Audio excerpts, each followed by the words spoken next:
comme ça, on l'étale là-bas. Quand on fait par exemple un culte de Moloch, on peut prendre des clous, même des clous, des gros clous. On prend, comment ça, enfoncer dans le corps d'un bébé avec des marteaux. Et quand on fait ça, on doit commencer à pousser des cris de joie. Donc pour eux, ça c'est... Mais pourquoi? Par exemple, on veut dénigrer l'œuvre de la croix. On peut prendre un bébé, ou bien on peut kidnapper même un chrétien. On prend une croix là-bas, on le met là-bas. On commence à faire la même chose qui a été faite sur Jésus. On fait porter une couronne, on se moque, regardez Jésus, regardez des choses pareilles. Donc on vous apprend à haïr l'homme, la vie humaine. En fait, quelle satisfaction le diable trouve, le diable et ses acolytes, ils trouvent quelle satisfaction? Mais il est en train de montrer le contraire de ce que Jésus est. Parce et il s'attaque à la vie humaine parce Jésus c'est l'amour. Jésus c'est prendre la souffrance des autres et leur donner leur faire du bien. C'est comme on dit dans Ésaïe 53. Ouais, par exemple, dans Ésaïe 53, verset 5, il dit le châtiment qui nous donne la paix est tombé sur lui. Mais ce n'est pas le cas avec Satan.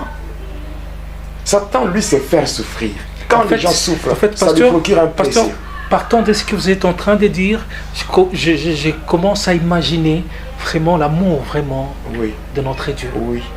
Mais regardez ce que le diable a poussé les humains à faire sur Jésus. Regardez, même je pense que même pendant le temps messianique, lorsque Ésaïe était en train de parler de Jésus, il a parlé par rapport à sa naissance. Un enfant nous est né. Un fils nous est donné. Voilà, on l'appellera tout. C'est déjà le temps messianique. Voilà.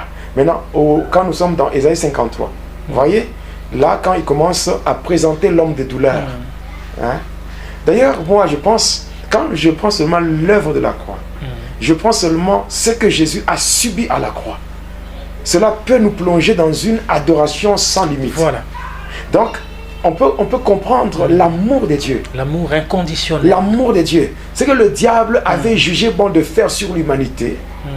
D'ailleurs, quand je vois le salut qui a été complètement accompli.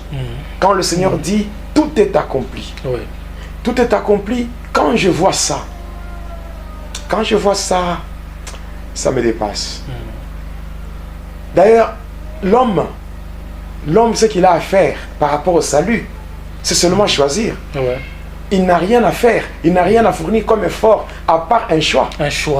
Parce que il y a de la part de Dieu, c'est Dieu qui pourvoit au salut en envoyant son Fils Jésus-Christ par amour mourir à la croix à notre place.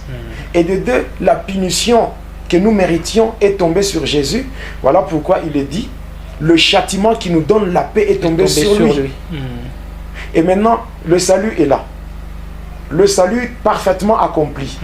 Et maintenant, c'est à l'homme, selon Deutéronome 30, 19, voici, devant toi, j'ai mis la vie et la mort.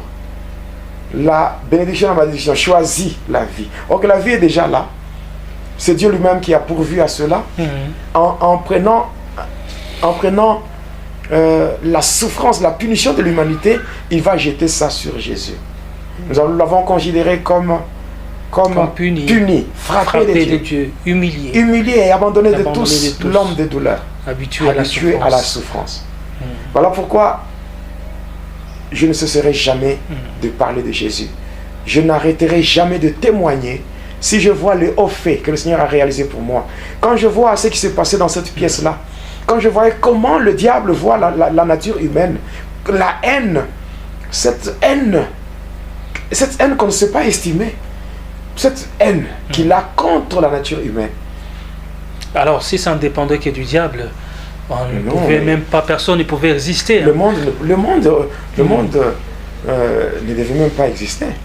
Et c'est comme ça que, après, étant sous cette dimension-là, et moi et Adèle, on s'est retrouvés en train de faire ce que lui nous avait recommandé. Boire du sang et manger la chair humaine, non préparée, et boire le sang.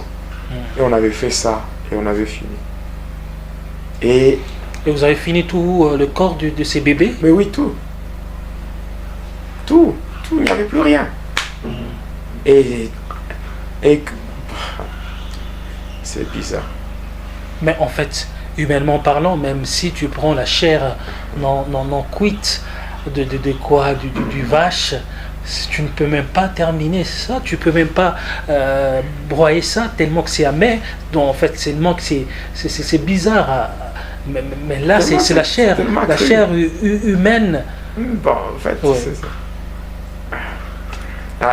Jésus est merveilleux tellement. Jésus m'a tiré de très loin. Oui.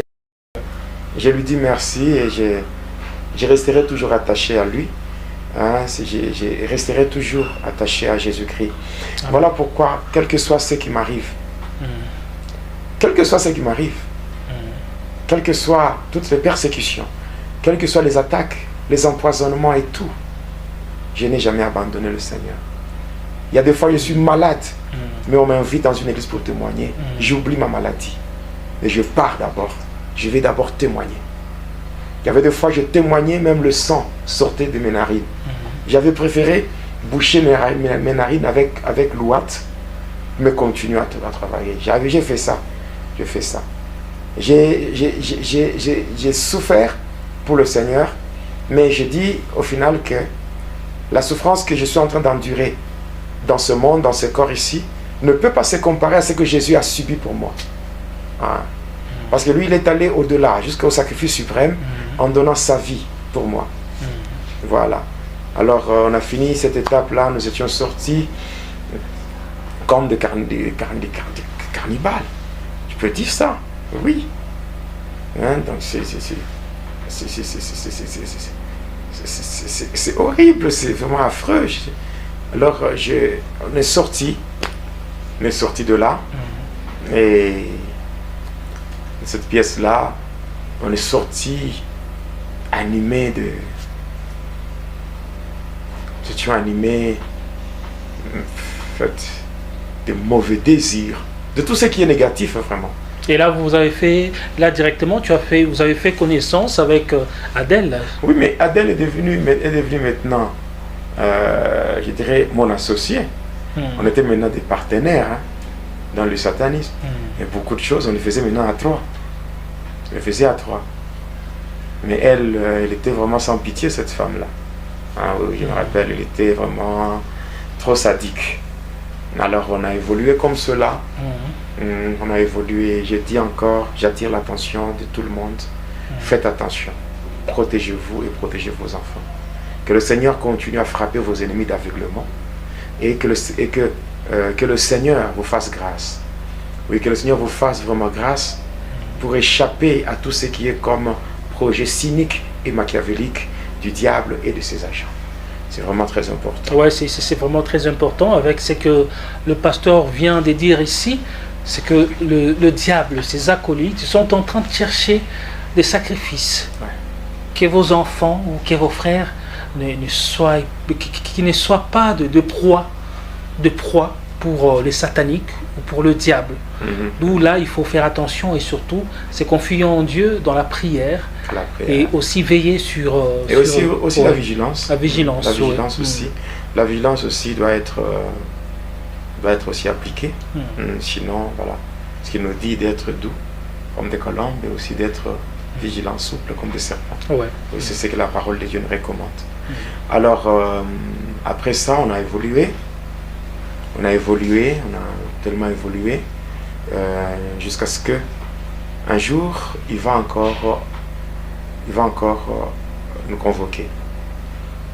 On va nous convoquer chez lui.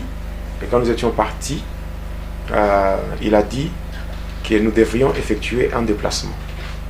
Nous devrions effectuer un déplacement. On devait aller... C'est votre maître là. Il avait des enfants, lui? Non, il était originaire de Kisangani. Mais il était pour un temps à Likasi. Donc il était en train de faire ses affaires, mais il pouvait arriver à Likasi, il fait même 4 mois, et puis il rentre chez lui. Et puis il revient encore, et puis même 6 mois, il rentre chez lui. Donc lui-même, il était de Kisangani. Et en fait, cela veut dire qu'il avait une maison et il était seul. Là où il avait une maison seule qu'il lui était en train de louer. Mais cependant, chez lui à Kisangani, il avait une femme et des enfants. Ah, ok.